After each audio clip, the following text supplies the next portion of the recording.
How old are you now? I'm 27 this year. You are? 27. 27. Are you married?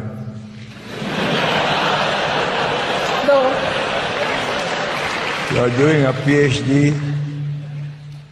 You are doing a PhD? That's right. Yes. Yeah. Well, when will you finish your PhD? In another 2 years. So you'll be 29. Have you got a boyfriend?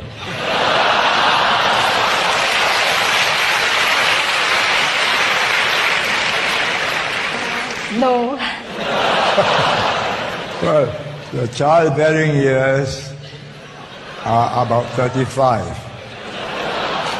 After 35, the dangers of having a Mongol children, a Down syndrome, in other words, a dull person, rises.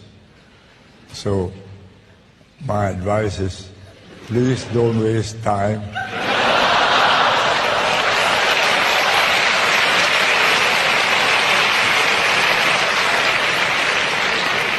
It's more important and more satisfying than your PhD.